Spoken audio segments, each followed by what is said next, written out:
I'm super delighted to have with me today my ex, my former business partner of 20 years at CottageLINK Rental Management, Craig White. Craig, it's always lovely to see you. We haven't actually been together in person for a few months, and so it's an absolute pleasure to have you on the show. Yeah, a great intro. I recall you saying a number of times that a business partnership was like a marriage. And yeah, with good things and bad things. And fortunately, ours ended very amicably. There's a lot of aspects I miss about for sure. There's a lot of those morning coffee chats just see what was on the docket for the day. And when you think about, we did that for, I don't know how long we were using Skype and Slack, but close to 20 years of pretty much every day. Okay, what's happening? Yeah. Exactly. So. And you, just to frame it for our listeners, we lived 3-4 hours apart for probably 17 of those years. Yeah. Yeah. So it was only in the last 3 years that you moved up just half an hour from me, which was such a shame because it was so nice when we were that close. We could just... Well, then we had COVID and we couldn't anyway. That is true. Yeah, I did enjoy that when we could just... I'd cycle over and then we'd meet up for coffee. Yeah. But yes, 20 years of remote chats. And you're absolutely right. I think Phil, my husband, for many years of our marriage, he went away for 6 months. I probably spent more time with you in 20 years. So yes, and yes, of course we did part company when we sold the company very amicably, and that's really why I wanted to do this, because we haven't really had this opportunity, have we, just to have a real chat about that whole experience, because it's been, I was just said in the introduction that 2 years ago at this time we were just starting to get all that interest in the company. And then did all those interviews, and I don't know where all this time has gone. But you are still with CottageLINK Rental Management. So what's your role with them now? Yeah, we had, as you're aware, when people buy businesses from proprietors or partners, there's usually a period of overlap and transition. And I think that was something that we both wanted, you and I as partners and the buyers of the business. We wanted to see it proceed in a manner that we were looking for. And as you alluded to the fact that we talked to a lot of people and that we wanted to ensure that the buyers had a lot of shared vision with us, that our staff was going to be respected and kept on, and their world wasn't going to be turned on its head, because they were as much a family as anything. And still, so I've continued to do the things that I've really liked in the business, and that's going out and talking to owners, and doing photography and doing cottage visits. That was always my favorite bit. Now it's all I have to do, which is really great. I don't have to do any the things that I found less pleasant, like dealing with the odd angry guest or angry owner. I can, but when you don't have skin in the game, as they say, it doesn't create the same level of stress. When the buck isn't stopping here, it gives you a little more leeway to deal with the situation in a less stressful ethos. I've just really enjoyed this time, because it's not full time, it's hours when they're needed. And then I get on the phone with the new owner periodically, and we'll talk for a couple hours at a time just about how the business is, and thoughts, and any challenges that they face, and what I think of them, and what might be a good strategy, and how to handle them. From that aspect, I've got the best of all the worlds right now. So yeah, I don't know how long that will go, but right now I'll ride it. I'm enjoying it. Yeah, it's funny because I was able just to walk away after I think 3-4 months, just say, okay, I don't think you need me anymore, and it was sort of mutually agreed. I could step away, and I think about the staff a lot. I'm still connected with most of them, but it was, I have to say, it was only 2 months ago that I finally took myself off the Slack channel. We love the new owners of the company.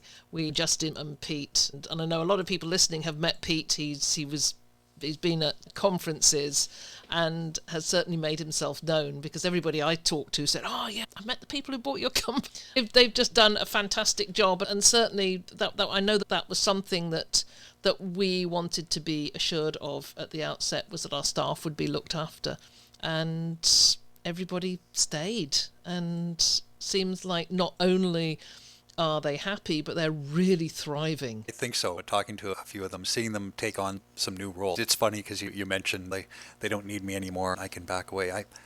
That's probably true for me too. I just don't want to believe it. I think I'm still of the opinion, no, I'm the guy you need to have me around to do this. But in truth, they don't. I find less and less things that I'll see in a Slack channel that I would have jumped in on, even a year ago, even in the 6 months after we sold the company, I would have been all over. Now it's no, I don't need to get into those. And as a matter of fact, it's probably not advisable for me to get into that because, as you say, they're all thriving and growing. Yeah, they probably don't really need that. What they need me to do is just the stuff that I've been doing and no more, no less type thing. So yeah, it's satisfying. At the same time, there's parts of it that I miss. I miss not be in the game fully. But that's the wheel of life, as they say. Let's step back a little. Let's step back a little. Let's step back a lot. Just think about when we started out, which was 2003? I think 2003. You and I had been going for a few years. We had the first discussions. But even before that, when I was running Clearwater Holidays back in England, and that's when we first met, because Clearwater Holidays was marketing Ontario cottages to the British tourist and travel market, and we needed properties to do that with. And of course, you had the very first listing site in Canada. Was it in first listing site all the way across Canada? Could well have been. Yeah. There was a couple of hard copy directories. Yeah. I think Tyler's was one that I don't even know if they're around in any way, shape, or form anymore. But that was the printed one, and then we went to the website. But that website, built in the 90s, was cobbled together with Notepad and HTML. That was the extent of the tool set, and a scanner here and there. And owners would send in photographs for scanning. You forget how much the world has changed in the time that we had that business. There wasn't such a thing as a cell phone camera, and most people didn't even have digital cameras. And heck, maybe half people had internet. I think when I started the business, it was still all dial-up. Oh yeah, I remember that noise. Yeah, and so we had to optimize the photos because you didn't want photos more than 15 or 20K because they take too long to download, and you had to limit the number of photos on a listing to 2 or 3. So everything's so different. Just the tech was all in its infancy, and figuring out how the industry was going to adapt to that. Yeah, you remember even. Sorry, go ahead. No, you carry on. When I was talking about cell phones, I remember a few years into our business, maybe 2005, 2006, when we started using cell phones regularly, and being out on the road a cottage shoot and somebody phoning from the office saying, I remember we've got that. a new owner in the area. And we thought this was the cat's pajamas because we could react so quick. Just a half hour away, I can now drive over and see this cottage. Stuff that we take for granted now, totally for granted, was just news back in the day. And I'm starting to sound old when saying things like back in the day. Hey, we're getting up there anyway. I'll wear that. But it's not that long ago, really. No. It's just that depends speed of change. Yeah, and over the lifetime of business. And you look what's happening now with AI coming into the business. And all those things that we had to adapt or adopt in one way, shape, or form, or go out of business. I think that's still happening, and maybe happening even at a greater pace now. Mm-hmm. Because if you're not seeing what AI can do for you, if you're not exploring the advantages of a lot of the new technical platforms that are coming out every year and changing every year, you can fall behind in a real hurry. And you combine that with regulatory change, and it's a challenging business right now. You definitely have to be on top of your game. Yeah, I sometimes wonder, there was said when the internet came and all this technology, it was going to be so much better and save so much time and become less stressful. In fact, it is pretty much the opposite. And of course, as you said, regulations, it was real Wild West when we started out. You could do anything anywhere, couldn't you? Pretty much. I mean, I remember seeing even some of the cottages that we'd go see, because that's changed a lot too, just the nature of the summer cottage. Even when we started the business, some of those first properties probably don't even exist anymore. I remember going to see a property and talking to the owner about his septic system, and he'd cobbled it together out of 2 oil tanks. Just stuff that would make you throw up your hands now and just. But all the MacGyvering of cottage infrastructure that happened in the 70s and 80s and was still around then, things that we had to deal with. And we transitioned, the phrase that we both learned to hate was "it's just a cottage," from owners, because that's in the 70s and 80s, it was just a cottage. It was where furniture went to die, as we said. And that part of the business has transformed as well. The cottage I went to see today was this magnificent new build, nicer than any home that I'll ever own. And yet it's somebody's second property. They're not building 3-bedroom rustic viceroys anymore. I remember talking about this back in the early 2000s, talking about this whole concept of going on a vacation to a cottage, and guests were so much more forgiving then because they were just happy to have solid walls and a roof, and they felt really fortunate if they had a TV with rabbit ear. And I'm sure a lot of people who are listening to this have no clue what I just said. I have no idea what I meant. The TV with rabbit ears. Yeah, and you didn't really get anything. Maybe if you lived, you might get a station or two. Same with radio, it just wasn't as much. And the concept of being away, of truly away, I was talking with Carrie, when you would go on vacation, nobody heard from you for a week or 2 weeks, and you could have been, lost in the woods. Nobody knew, but nobody was worried about it either because you weren't checking in. Now, I know we're driving down to Texas, you were checking in with the kids. How are things going today? And if they didn't hear from you for 24 hours, is everything okay? It just wasn't like that. You took up, you locked the door, you left the office. Nobody expected to see you, and people just assumed that you would be okay. And another of these expectations was about cleanliness. And when we started, I remember going to see one owner who said that he made his cottage ready at the beginning of the season, and then he went back at the end of the season to do the cleaning. And can you imagine that happening these days? Because those expectations of what a vacation rental should be like have changed just phenomenally. As I said, people used to be very forgiving. It was just somewhere to go and vacate, to sleep.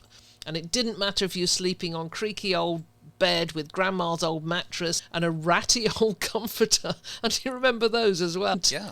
And now, of course, and I'm sure the cottage you went to today personifies what guest expectations are now. Very much, very much. And the other thing is what people paid for those cottages. There's nothing under $1,000 a week, nothing under $2,000 really. And yet, I think when I started renting cottages with our kids back in the early 90s, I think the first one we rented was $250 for the week. Again, it came with the $250 set of expectations. Yeah. But everybody was fine with that, own and guests. And that was the standard cabin rental. Even in movies, you'd see I remember seeing this in a movie, some place in Quebec, and the owner would go up and open it up in April, and then he'd go back in October to close it down. And guests got what they got depending on how clean the previous guests left it. Yeah. This happened even in terms of guests got caught in that mentality too, because I think we had that cottage one of the early years, and the first guest in there was saying, "Oh, we'll leave the ketchup and mustard behind for the next guests." And of course, the next guests get in there and saying, "Oh, this must belong to the owner. We'll buy our own." And then sort of everybody having that same idea. So that at the end of the summer, there's 6 ketchup, 6 mustards, 6 relishes that nobody wants to touch because they don't know where it's been, and it all winds up in the dumper. Yeah. And I still have that conversation with people these days about what should we leave in terms of foodstuffs in cupboards. Because I remember going to one place. In those days, most of our owners were using their properties a lot. And so they would just clear out for a week or two and rent it out for those couple of weeks when they weren't there. And of course left absolutely everything. So cupboards would be absolutely jam-packed. And that, of course, is just, you wouldn't even imagine that these days. And certainly in places across the US, in some states, you cannot leave anything, not even salt and pepper. And is this like liability and, and safety concerns? It is liability and safety concerns. So if you leave, you certainly don't leave any open condiments or anything like that. Because I do remember those times of going in to do a changeover in my own place and opening the fridge, and there's just a dozen or so half-empty bottles of condiments, and thinking, should I throw these out? And I'm sure at the beginning of my journey in this, I probably didn't. I probably left them in the fridge and let people use them, but wouldn't do it now. But yeah, there's some states where it is prohibited to leave anything open. Yeah. Unlike the beer ferries. Do you remember the beer ferries? This was on the Moon River property. It was a boat access cottage, and the owner, we got a call from the guests saying that they had been out, and they came back, and there was beer in the fridge that wasn't there when they left, but nothing else had been touched. This was a big mystery. Like, I'm thinking, how do we get this to happen at our place? What's the formula? But it turned out the owner had gone up, missed the changeover day, thinking that the changeover they had just got a day ahead in their head. So they went up a day before they were supposed to with their own things, and just the only thing that they had brought with them was a beer. So they left it in the fridge, and they discovered when they were there that they were too early. So they just dropped in. Nobody was around. They left the beer in the fridge and put a note on saying, "Oh, enjoy a few if you like," and then left again to only come back the next day to do the changeover. But didn't say, of course, that they were there. They just the only evidence was the beer in the fridge. So we still refer to it as the beer ferries. Yeah, never came across that. Which is way better than Santa Claus when you think of it. Yeah, I can imagine that. Yes, we had some stories. We always said we could write a book, and I think, and I hear this from so many other people in the industry. I want to know what your best story ever is. Oh, that's tough because there was a lot of good ones. Now, we had, I think it's not a sort of an individual story, but one of the most enjoyable things that we did over the years. And I won't mention the name of the guest, but we awarded an annual sort of mock prize, similar to an Oscar, named in honor of this guest, who called us every day to complain about something, either minor or... and everyone in the company, I think there was you, myself, Sandra, and maybe Caitlin at the time. There were maybe four of us, but and Philip got to talk to this person over the course of the week and deal with some of her episodes. But the one that I think saw when she called and said there was a chipmunk in the cottage, and she demanded that we come and evict it. Those were her words. First of... For it well. Yeah. So let's call her Karen. Just because it seems to be maybe she was an early Karen, but subsequently at our end of summer luncheon with our staff, we would always do a mock presentation of the Karen for the guest with some of the most ridiculous issues of the year. So that was always I always enjoyed that. It was something that was fun, and it helped us laugh at things that would have been stressful at the time. But here's another candidate for this year's Karen Award winner. Nice to the Karens out there. I always remember the one, and I think it was one of that little property down on Lake Erie. It was one of yours. Could have been Erie Shores. Oh no, tiny little you're gonna place. Have to edit out this thinking time.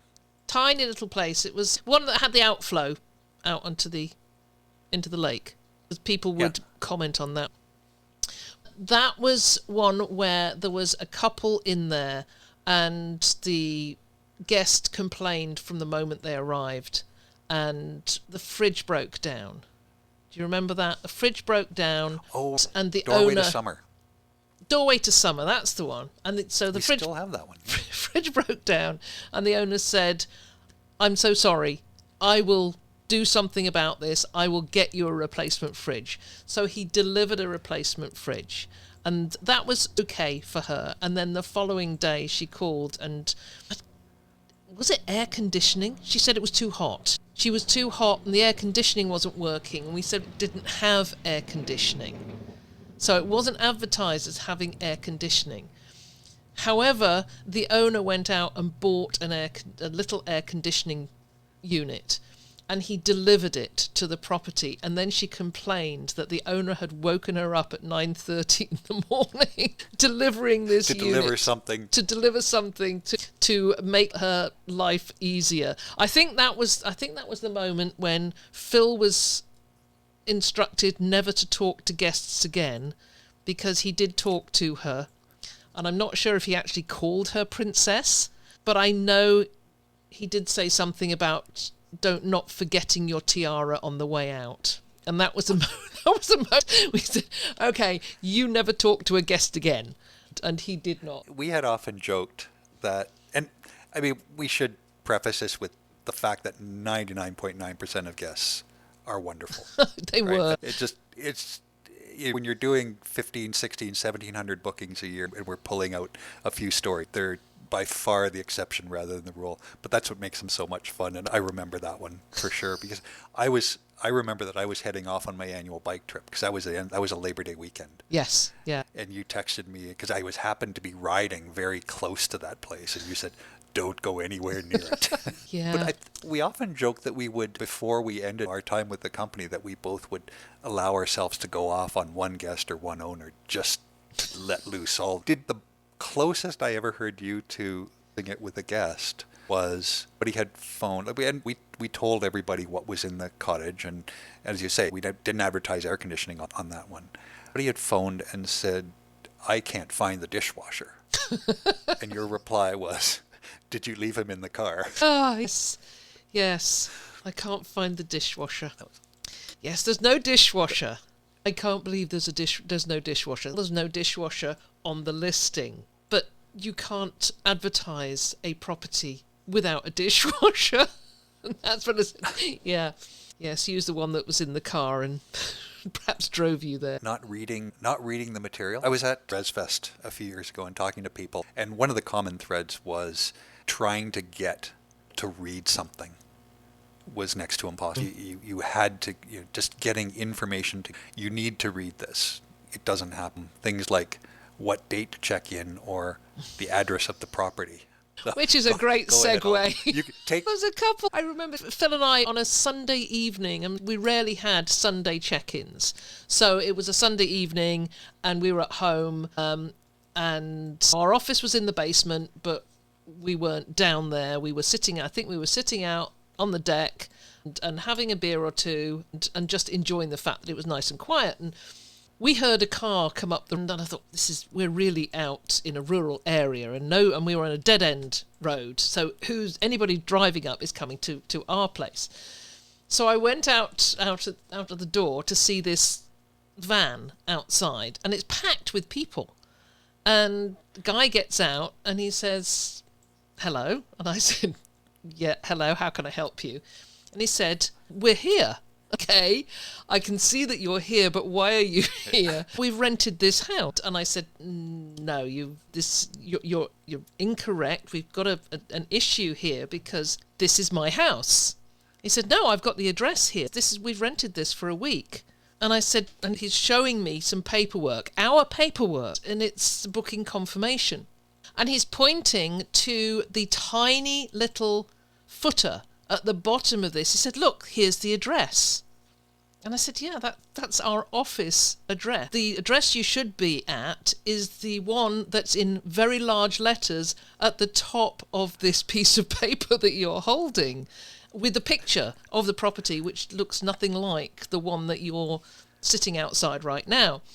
And that was difficult. He had given this information, this booking confirmation information, to a nephew, and because he didn't know how to set up his navigation system, so he asked his nephew to put the address into his GPS. So the nephew took the address from the footer of this piece of paper and put it in his GPS.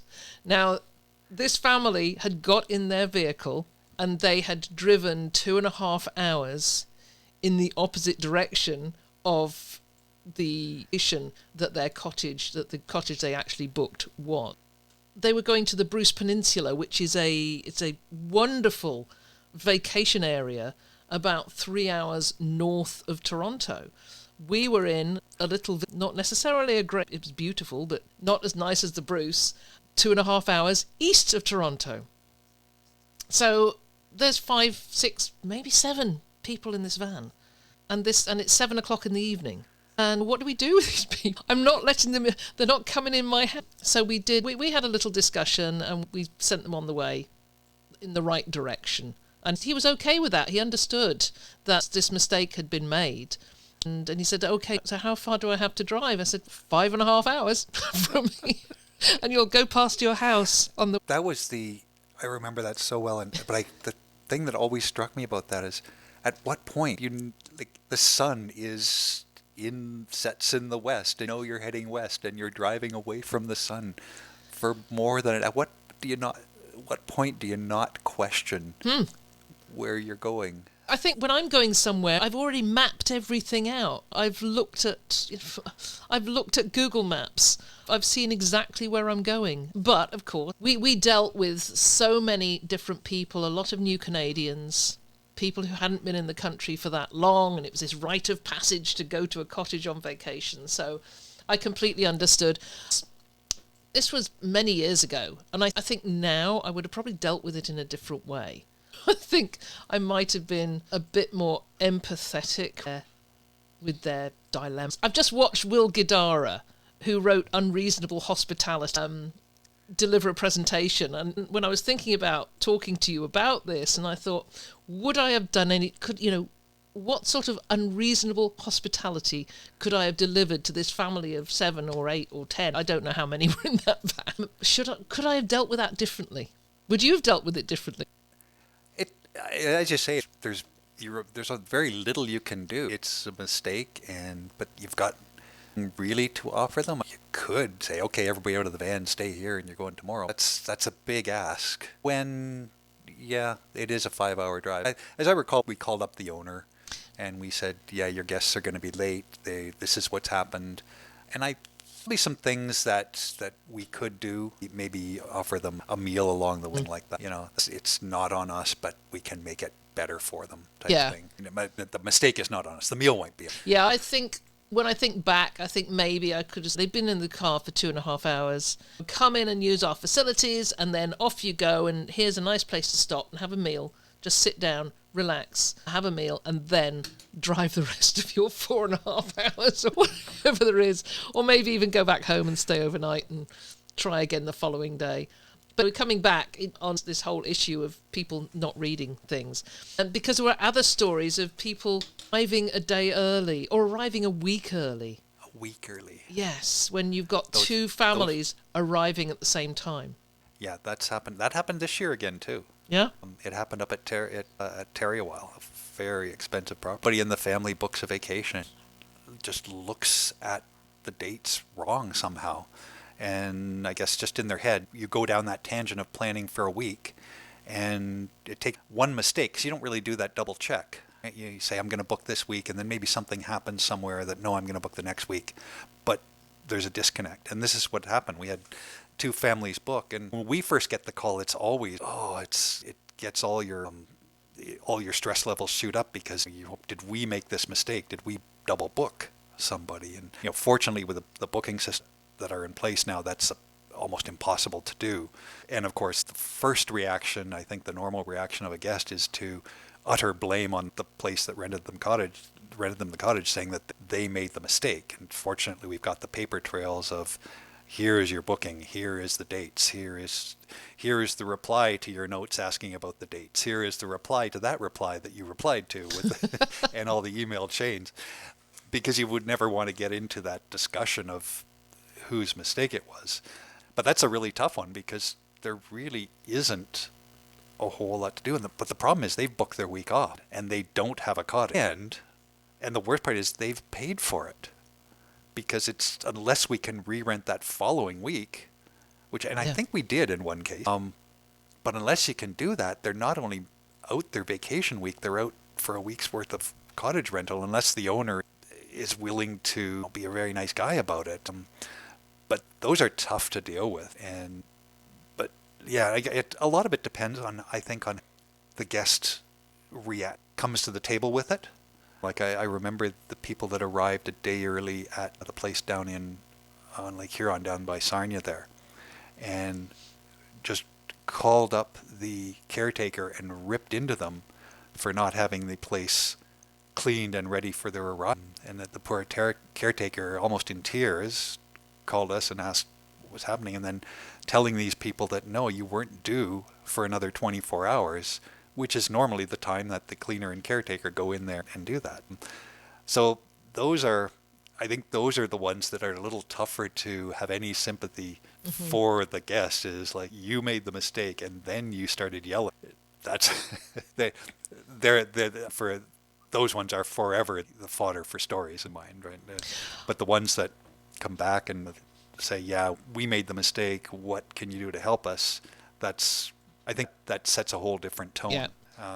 It certainly taught, taught me a lot about how I react to situations and how, that knee-jerk reaction you have. And I think now, after all these years, I'm much more likely just to count to 10 and just evaluate the situation before leaping in. And I never shouted anyway, but before getting angry or irritated, now I will do a little bit of reflection on what the situation actually is before I take that action that might put me into a situation that becomes a bit more difficult. You don't want to be that guy. I don't want to be that guy. Or that girl. No. And it's made me a better customer, for sure. Certainly if I see someone with the in-training badge on at Tim's, if they're screwing up the order, I'm not going to come down on them and just say, oh, hey, you'll get it. You're doing great. Good luck with stuff. Minor things like that. And I have to say that I've learned something the other way as well. I had an issue this year with a large corporation that I had ordered something and was just being given a complete runaround with a contract, and very conscious for a couple of months of not being that guy. Oh yeah, we got a delay. These things happen. No worry, etc., etc. But eventually, it got to the point where I realized that this was never going to happen. And I started to read some reviews of this business that were basically the same experience, and things were not. So I had to actually take the other track, and that was become that guy for a few days to get this to happen. And in my head, I'm thinking, oh, I'm being terrible. But sure enough, that worked. Knowing that the person on the other end of that phone does not want to spend another day dealing with me. So they're going to serve my request.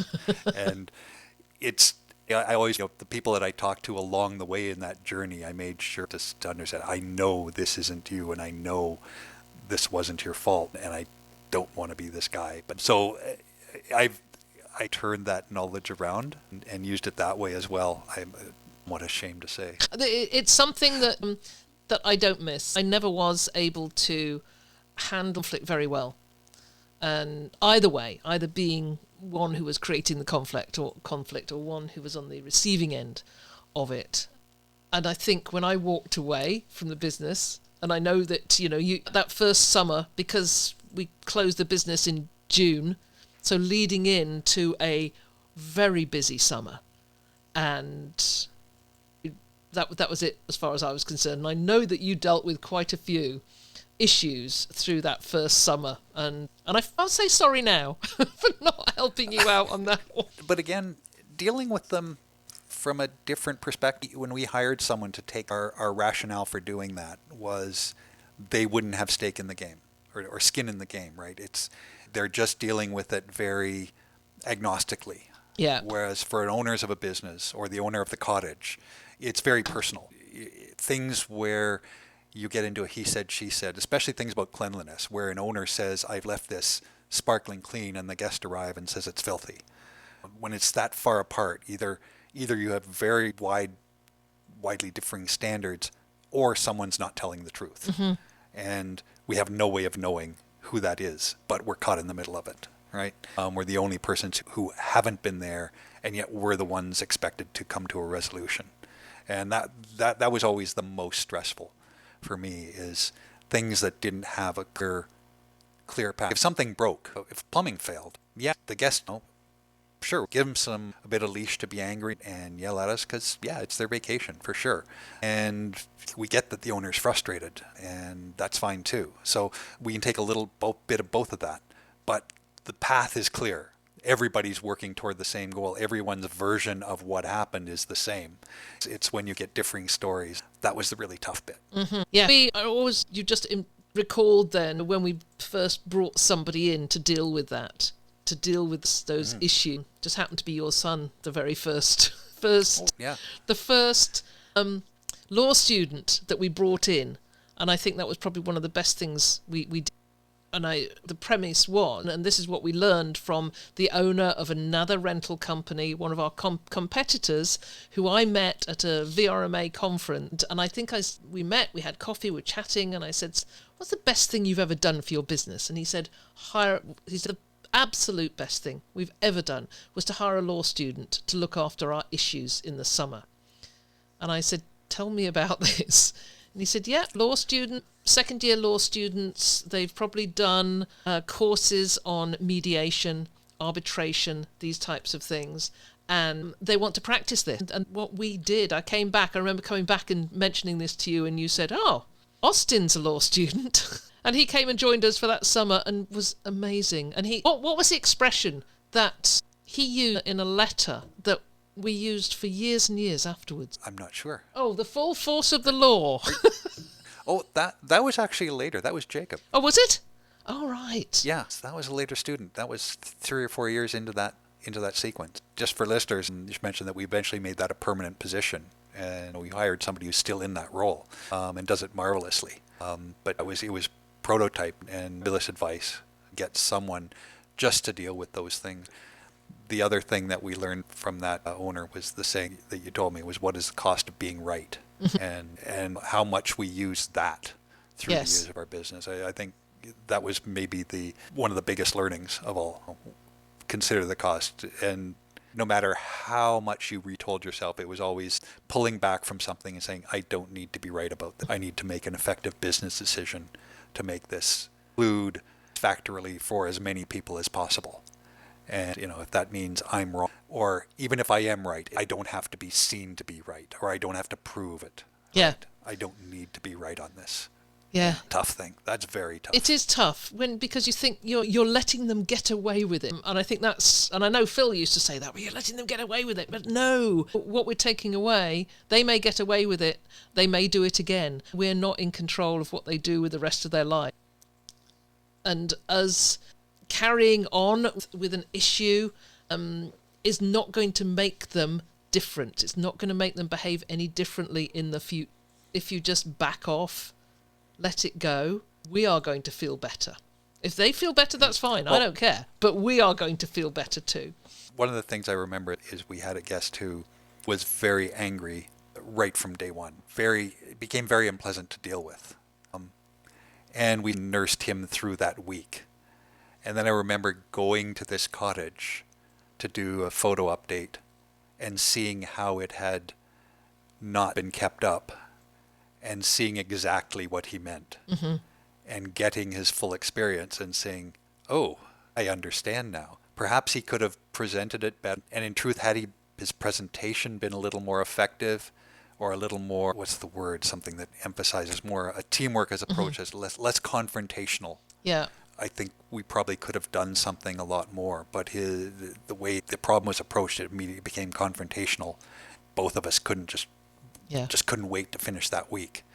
But I remember getting that experience maybe about a year or 2 years later and thinking, it would have been nice to have this information then, because I think my response would have been different. Because we've spent some time talking about errant owners or errant guests, but in 20 years, I'm sure we made a share of things. I think there was properties that we had listed and maybe missed things on, or key item. Say, I forgot to mention that this was the case. Or I think there was one I did up on CottageLINK. I was spoken with the owner and they had talked about maybe getting internet, but never did. And they, in fairness to them, they never confirmed it with me. And we had gone ahead and listed it. And we had a very angry guest who absolutely needed that internet when they were there. And that was case of, oh, yeah, we screwed that one up. But wasn't Yeah, that one where you got in the car and you drove there with a Rogers stick? I did. Yep. Yeah, with a stick that I still have. We did retrieve it at the end of the summer. But that was, in fairness, that was a case for the get legitimately angry with us. So, yeah, it costs a day of driving and a fair bit of coin just to subscribe and get all that internet. But, yeah, one of those things. But I think we're part of her stories now too. This company did this, so everybody has a story, and hers on us is complimentary too. So I think the stories that always, the worst ones for me was those calls we'd get on Saturday night at 5:30, 6 o'clock, 2 hours after check-in, from the lead guest saying, "I think I've been scammed." Oh, and yes. They've rented something out of a paper somewhere off of an internet classified site without doing a lot of research, and then sent money through wire transfer or something, only to discover that what they rented didn't exist. And I always felt so bad for those families, because they've driven up with all this anticipation and just get there, and this growing realization. You'd have to go through all 7 stages of grief in about a half an hour. And just the realization that you've been taken for your money. And that used to all at once infuriate me, that somebody would do this, and just feeling so much for these people. And I think we'd get at least one of those calls every summer. And sometimes we were able to help them, which to me was great. I think more than one occasion we called an owner who had a week free and explained to them what had happened and say, "Can you help us out? Just to make it clear, these people hadn't booked through us, found us because they were trying to salvage a vacation at the last minute, but we were able to get them a deal and get them into a place and at least salvage something of the vacation." But that was always the worst story to hear. I remember that. We have come up to our time, and I know we could talk for another hour or 2 or 3, and maybe we will in the future. Maybe we'll do this again, and just because we didn't actually touch on any of the wildlife stories, and there's so many of them, so we'll probably come back and do maybe a part 2. But Craig, it's been an absolute pleasure chatting with you again, just reliving some of this.